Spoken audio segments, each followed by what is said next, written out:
Exam ಹೆಂಗಾತು?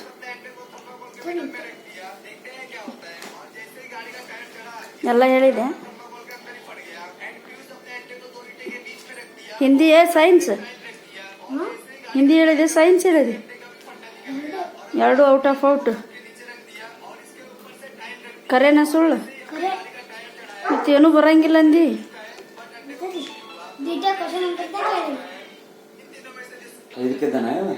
ಐದಕ್ಕೆದ್ದಾನವ.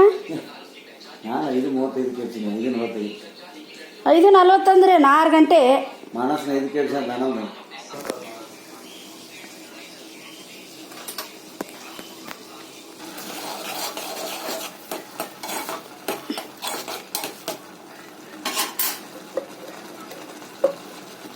ರೀ ಸಾಬುದಾನಿ ಪಾಯಸ ಯಾಕೆ ಮಾಡಕತ್ತೀನಿ ಗೊತ್ತು? ಸಾಬುದಾನಿ ಪಾಯಸ ಯಾಕೆ ಮಾಡಕತ್ತೀನಿ ಅಂದ್ರೆ ನಮ್ಮ ಚಂದು ಅದನ್ಲ ಓರಲ್ ಒಳಗೆಲ್ಲ ಔಟ್ ಆಫ್ ಔಟ್ ಮಾಡ್ಯಾನಂತ. ಅದಕ್ಕೆ ಅವ್ನಿಗೊಂದು ಸ್ವೀಟ್ ಮಾಡಿಕೊಡ್ಬೇಕಲ್ಲ, ಅದಕ್ಕೆ ಅವ್ನ ಫೇವ್ರೇಟ್ ಸಾಬುದಾನಿ ಪಾಯಸ.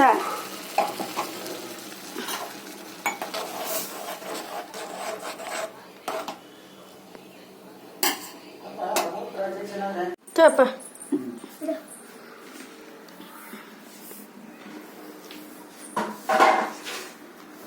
ಬಾ ತಗೋಬಾ ಬೇಗ.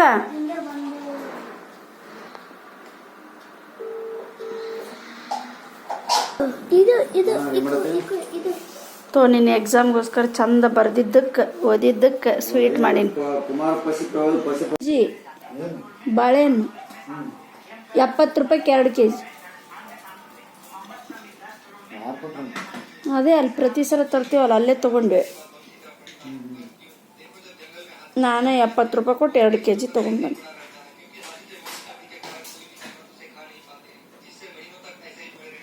ತಿನ್ನಿಸ್ಬೇಕು. 10 ರೂಪಾಯಿ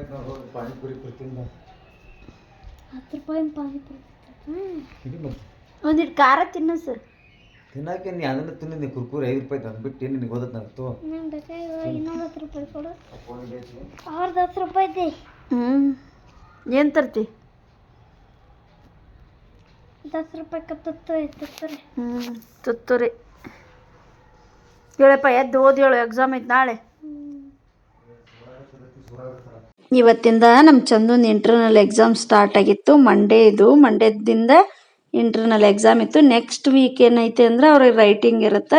2nd ಸ್ಟ್ಯಾಂಡರ್ಡ್ ತನಕ ಅವರಿಗೆ ಓರಲ್ ಇರಂಗಿಲ್ಲ. ಅವರು ಡಿಕ್ಟೇಷನ್ನು ಈ ರೀತಿ ರೈಟಿಂಗೇ ಕೊಟ್ಟಿರ್ತಾರೆ. ಈ ವರ್ಷ ಬಂದು ಅವ್ರದ್ದು ಏನಂದ್ರೆ ಇಂಟರ್ನಲ್ ಎಕ್ಸಾಮ್ ಇರುತ್ತೆ. ಈ ವೀಕ್ ಪೂರ್ಣ ಇಂಟರ್ನಲ್ ಮಾಡಿ ಮುಂದಿನ ವಾರ ಅವನದೇನಂದ್ರೆ ರೈಟಿಂಗ್ ಇರುತ್ತೆ. ಹಾಗಾಗಿ ಅವನಿಗೂ ನನ್ನ ಎಕ್ಸಾಮ್ ಜೊತೆ ಅವನದು ಪ್ರಾಕ್ಟೀಸ್ ಮಾಡಿಸೋದಿತ್ತು. ಹಾಗಾಗಿ ಅವನು ನಮ್ಮ ಮನೆಯವ್ರು ಫಸ್ಟ್ ಶಿಫ್ಟ್ ಹೋಗಿದ್ರು. ನಂದು ಇಂಟರ್ನಲ್ ಎಲ್ಲ ಔಟ್ ಆಫ್ ಔಟ್ ಅಂದರೆ ಅವತ್ತೇ ಹೇಳ್ತಾರೆ. ನಿನ್ನೆ ಸೈನ್ಸು ಮತ್ತು ಹಿಂದಿ ಇತ್ತು. ಅದಕ್ಕೆ ಔಟ್ ಆಫ್ ಔಟ್ ಬಂದೈತೆ, ನಂಗೇನು ಪಾರ್ಟಿ ಕೊಡಿಸ್ತೀರಿ ಅಂತ ಕೇಳತ್ತಿದ್ದ.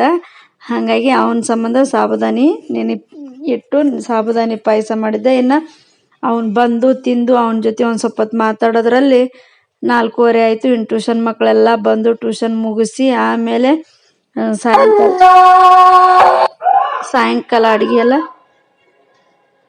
ಅಡುಗೆ ಮಾಡಿ ಸಾಯಂಕಾಲದ ಅಡುಗೆ ಹೊತ್ತಿಗೆ ತಾಲಿಪಟ್ಟು ಮಾಡಿದ್ರಾಯ್ತು. ದಿನ ರೊಟ್ಟಿ ಚಪಾತಿ ಮಾಡಿರ್ತೀವಿ ಅಂಥೇಳಿ ಕ್ಯಾರೆಟು, ಸೌತೆಕಾಯಿ, ಟೊಮೆಟೊ, ಮೆಣಸಿನ್ಕಾಯಿ ಮತ್ತು ಅಕ್ಕಿ ಹಿಟ್ಟು, ಜೋಳದ ಹಿಟ್ಟು, ಕಡಲೆ ಹಿಟ್ಟು ಇವೇ 3 ಹಿಟ್ಟು ಹಾಕಿ ಮಾಡ್ತೀನಿ ನಾನು. ಯಾಕಂದ್ರೆ ಗೋಧಿ ಹಿಟ್ಟು ಹಾಕಿದ್ರೆ ಸ್ವಲ್ಪ ಜಾಸ್ತಿ ಹೊತ್ತಿದಂಗೆ ಅನ್ಸುತ್ತೆ ಅಂಥೇಳಿ ಅದಕ್ಕೆ ಇವಾಗ ರೆಡಿ ಮಾಡ್ಕೊಳತ್ತಿದ್ದೆ.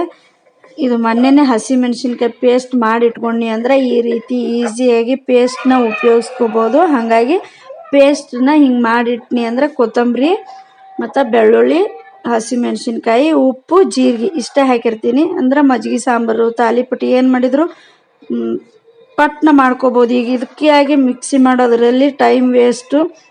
ಹೆಚ್ಚಿಗೆ ಮೆಣಸಿನ್ಕಾಯಿ ಇದ್ದಾಗ ಹಿಂಗೆ ಮಾಡಿಟ್ಕೊಂಡ್ರೆ ಹಿಂಗೆ ಉಪಯೋಗ ಆಗುತ್ತೆ ಅಂಥೇಳಿ ಮಾಡಿಕೊಂಡು ರಾತ್ರಿ ಅಡುಗೆಗೆ ಇದನ್ನು ಮಾಡ್ತಾ ಇರೋದು. ಇನ್ನು ಈ ರೀತಿ ಮಾಡಿಬಿಟ್ರೆ ನನಗೂ ಸ್ವಲ್ಪ ಓದೋಕ್ಕೆ ಟೈಮ್ ಸಿಗುತ್ತೆ ಅಂಥೇಳಿ. ಇನ್ನೊಂದು ಪಾಪ ಒಂದಿಷ್ಟು ಜನ ಡೈಲಿ ಲಾಗ್ ಹಾಕಂತೀರಿ, ಒಂದಿಷ್ಟು ಜನ ಸ್ಟಡಿ ವಿಡಿಯೋ ಹಾಕಂತ ಹೇಳ್ತೀರಿ. ಅದ್ರಾಗ ನಿಜ ಹೇಳಬೇಕು ಅಂದ್ರೆ 4ನೇ ತರಗತಿ ಮಕ್ಕಳು ನಾನು ಭಾಳ ವಿಡಿಯೋ ನೋಡ್ತಾವೆ ಅನ್ಸುತ್ತೆ. 4ನೇ ತರಗತಿದು ಕ್ವಶನ್ ಆನ್ಸರ್ ಹಾಕ್ರಿ, ಇಂಗ್ಲೀಷ್ ಹಾಕಿ ಅಂಥೇಳಿ ನನಗೆ ಸ್ವಲ್ಪ ಟೈಮು ಸಿಗ್ತಿಲ್ಲ ಅದನ್ನು ಎಲ್ಲದಕ್ಕೂ ವಿಡಿಯೋ, ಯಾಕಂದ್ರೆ ಈ ಕ್ವಶನ್ ಆನ್ಸರ್ ಒಂದಾಗ ನಾನೇ ಬರೆದು ಹಾಕಬೇಕಾಗತ್ತೆ. ಟ್ಯೂಷನ್ ಮಕ್ಳಿಗೆ ಇವಾಗ ಅವರಿಗೂ ಎಕ್ಸಾಮ್ ಸ್ಟಾರ್ಟ್, FAಗಳು ಅವ್ರಿಗೆ ಪ್ರಾಕ್ಟೀಸ್ ಮಾಡ್ಸೋದ್ರಾಗ ಆಗಂಗಿಲ್ಲ. ಇವು ಸುವೇಗ ಸುಮೇರು ಬಂದು ಆಲ್ಮೋಸ್ಟ್ ಒಂದು ಲೆಕ್ಕಕ್ಕೆ ಮುಗಿಯಕ್ಕೆ ಬಂದೈತಿ, ಜಾಸ್ತಿನೂ ಬರ್ಸಂಗಿಲ್ಲ. ಅವ್ರದ್ದು ಎಷ್ಟು ಸ್ಕೂಲಲ್ಲಿ ಹೇಳಿರ್ತಾರ ಅದೇ ಟೈಮಿಗೆ ನಾನು ವಿಡಿಯೋ ಮಾಡ್ತೀನಿ. ಇನ್ನೊಂದು, ಯಾಕೆ ನಾನು ಯೂಟ್ಯೂಬ್ ಸ್ಟಾರ್ಟ್ ಮಾಡಿದೆ ಅಂತೇಳಿ ಒಂದಿಷ್ಟು ಜನ ಕ್ವಶನ್ಸ್ ಹಾಕಿದ್ರಿ ಕಮೆಂಟ್ ಮೂಲಕ. ಅದನ್ನು ನೆಕ್ಸ್ಟ್ ಲಾಗಲ್ಲಿ ತಿಳಿಸ್ಕೊಡ್ತೀನಿ ನಾನು ಯಾಕೆ ಯೂಟ್ಯೂಬ್ ಸ್ಟಾರ್ಟ್ ಮಾಡೀನಿ ಅಂತ. ನಾನೇನು ಬೇರೆ ದುರುದ್ದೇಶದಿಂದ ಅಂತಲ್ಲ, ಅದು ನನ್ನ ಟ್ಯೂಷನ್ ಮಕ್ಕಳಿಗೆ ಉಪಯೋಗ ಆಗಲಿ ಅಂತಲೇ ನಾನು ಮಾಡಿರೋದು. ಅದನ್ನು ಯಾಕಂತ ಡೀಟೇಲ್ಸ್ ಆಗಿ ನೆಕ್ಸ್ಟ್ ವಿಡಿಯೋದಲ್ಲಿ ಹೇಳ್ತೀನಂತ. ಯಾಕಂದ್ರೆ ಎಲ್ಲರೂ ಅದ್ರಾಗ ನಾನು ಎಲ್ಲ ವಿಡಿಯೋಕ್ಕಿಂತನೂ 4ನೇ ತರಗತಿ ನಾ ಏನು ವಿಡಿಯೋ ಹಾಕಿದ್ರು ಜಾಸ್ತಿ ಹೋಗ್ತಾವೆ. ಕ್ವಶನ್ ಆನ್ಸರ್ ಬಂತು, ಸುವೇರು ಸುಮೇಗ ಬಂತು ಎಲ್ಲನೂ. ಅದಕ್ಕೆ 4, 5ನೇ ತರಗತಿ ಮಕ್ಕಳು ಜಾಸ್ತಿ ನೋಡೋದ್ರಿಂದ ಪಾಪ ಅವಕ್ಕೆ ಉಪಯೋಗ ಆಗಲಿ ಅಂತ 5ನೇ ತರಗತಿ 6ನೇ ತರಗತಿ ವಿಡಿಯೋಗಳನ್ನೇ ಜಾಸ್ತಿ ಮಾಡ್ತೀನಿ. ಇನ್ಮೇಲೆ ಸ್ವಲ್ಪ ಡೈಲಿ ಲಾಗ್ ಮಾಡೋದು ಕಡಿಮೆ ಮಾಡ್ತೀನಿ. ಯಾಕಂದ್ರೆ ಸ್ವಲ್ಪ ಕೆಲಸಗಳು ಹೆವಿ ಆಗತ್ತವೆ. ಇವಾಗ ಎಕ್ಸಾಮ್ ಅಂತೇಳಿ ಯಾವ ಕೆಲಸ ಮಾಡಕತ್ತಿಲ್ಲ. ಈಗ ಎಲ್ಲ ಕೆಲಸನೂ ಪೆಂಡಿಂಗ್ ಉಳ್ದಾವೆ. ಈಗ ನಾನು ಗುಚ್ಚು ಕಟ್ಟಾಕತ್ತಿಲ್ಲ, ಮತ್ತು ಇನ್ನಿತರ ಇನ್ನೊಂದು ಸ್ವಲ್ಪ ಕೆಲಸಗಳು ಮಾಡೋದೆಲ್ಲ ಬಿಟ್ಟಿನಿ. ಹಾಗಾಗಿ ಈ ಗುಚ್ಚಂತೂ ಪೆಂಡಿಂಗ್ ಸ್ಟಾಕ್ ಉಳ್ದಂಗೆ ಆಗ್ಯಾವು. ಹಾಗಾಗಿ ಅವು ಎಕ್ಸಾಮ್ ಮುಗಿದ ತಕ್ಷಣ ಅದೊಂದು ಕೆಲಸ ಮಾಡಬೇಕಾಗೈತಿ. ಅದಕ್ಕೆ ಆ ಕೆಲಸಗಳ ಜೊತೆ ಡೈಲಿ ವಿಡಿಯೋ ಮಾಡೋಕ್ಕಂತಾಗಲ್ಲ. ಸ್ಟಡಿ ಲಾಗಂತೂ ಕಂಟಿನ್ಯೂ ಇರ್ತೈತಿ. ಯಾಕಂದ್ರೆ ಟ್ಯೂಷನ್ ಮಕ್ಳಿಗೆ ಉಪಯೋಗ ಆಗಲಿ ಅಂತಲೇ ಅದನ್ನು ಮಾಡೋ ಹೊತ್ನಾಗ ಅದನ್ನು ಅವ್ರ ಟೈಮ್ ಫ್ರೀ ಮಾಡಿಕೊಂಡೇ ಮಾಡಲೇಬೇಕು. ಅದನ್ನು ಮುಗಿಸ್ಕೊಂಡು ನೆಕ್ಸ್ಟು ಡೈಲಿ ಲಾಗ್ ಟೈಮ್ ಸಿಕ್ಕರೆ ಮಾಡಿರ್ತೀನಿ. ಇನ್ನೊಂದು, ನೆಟ್ಟೇ ಉಳಿಯೋಂಗಿಲ್ಲ. ಎಷ್ಟು ಒಂದು ವಿಡಿಯೋ ಹಾಕಿದರೆ 1 GB ನೆಟ್ಟೇ ಹೋಗ್ಬಿಡುತ್ತೆ. ಇರೋದೇ 2 GB ಇರುತ್ತೆ ನಂದು. ಹಾಗಾಗಿ ನಿಮಗೆ ಡೈಲಿ ಲಾಗ್ ಇಷ್ಟ ಆಗುತ್ತೋ, ಏನು ಟ್ಯೂಷನ್ ಮಕ್ಕಳ ಜೊತೆ ಟೈಮ್ ಸ್ಪೆಂಡ್ ಮಾಡೋದು ಇಷ್ಟ ಆಗುತ್ತೋ, ಮತ್ತು ಈ ಮಕ್ಕಳಿಗೆ ಏನು ನಾನು ಬರೆಸ್ತಿರ್ತೀನಲ್ಲ ಸುವೇರು ಸುಮೇಗ ಅದು ಇಷ್ಟ ಆಗುತ್ತೆ ಅಂತ ಕಮೆಂಟ್ ಮೂಲಕ ತಿಳಿಸ್ರಿ. ನಾನು ಅದೇ ರೀತಿನ ವಿಡಿಯೋಗಳನ್ನು ಹಾಕಕ್ಕೆ ಟ್ರೈ ಮಾಡ್ತೀನಿ.